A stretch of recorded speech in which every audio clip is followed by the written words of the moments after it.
वृंदावन की हरियाली से भरी पावन भूमि पर सुबह का समय था। यमुना जी का जल मंद मंद बह रहा था।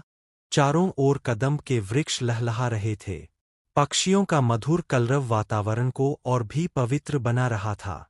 उसी समय नंदलाल, हमारे प्यारे कन्हा जी, अपने सिर पर मोरपंख सजाए, पीतांबर धारण किए, गले में वैजयंती माला पहने, हाथ में बंसी लिए निकले। कन्हा जी अपने सखाओं के साथ गायों को चराने के लिए वन की ओर जा रहे थे। उनके साथ बलराम जी, सुदामा, श्रीदामा और अन्य ग्वालबाल हंसी मजाक करते हुए चल रहे थे। रास्ते में कन्हा जी कभी किसी की पगड़ी खींच लेते, तो कभी किसी की मटकी छिपा देते। सब मिलकर हंसी ठिठोली करते। जब वे वन में पहुंचे, तो हरी भरी घास देखकर गायें आनंद से चरने लगीं। तभी कन्हा जी एक कदम्ब के पेड़ के नीचे बैठ गए।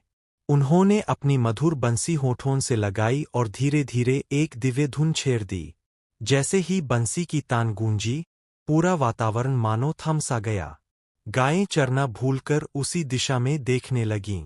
पक्षी अपनी उड़ान रोककर पास की डालियों पर बैठ गए। यमुना जी की लहरें भी मानो संगीत की लय में झूमने लगीं। ग्वालबाल भी मंत्रमुग्ध होकर अपने प्रिय सखा को निहारने लगे। दोपहर की धूप हल्की होने लगी तो सखाओं ने कन्हा जी से कहा, आओ कन्हा, आज झूला झूलते हैं।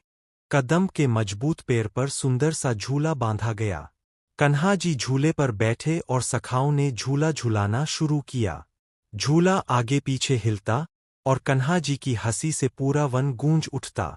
झूला झूलते हुए भी कन्हा जी अपनी बंसी बजाते रहे।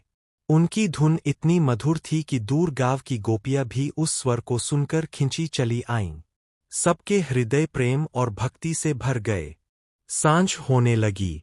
आकाश सुनहरे रंग में रंग गया। कन्हा जी ने अपनी गायों को इकट्ठा किया और सब सखाओं के साथ वापस नंदगांव की ओर चल पड़े। रास्ते में भी उनकी बंसी की धुन गूंजती रही। उस दिन वृंदावन ने फिर एक बार कन्हा जी की मधुर लीला का आनंद लिया। उनकी बंसी की तान, झूले की हंसी और सखाओं के साथ उनका प्रेम, यही तो है वृंदावन की सच्ची शोभा।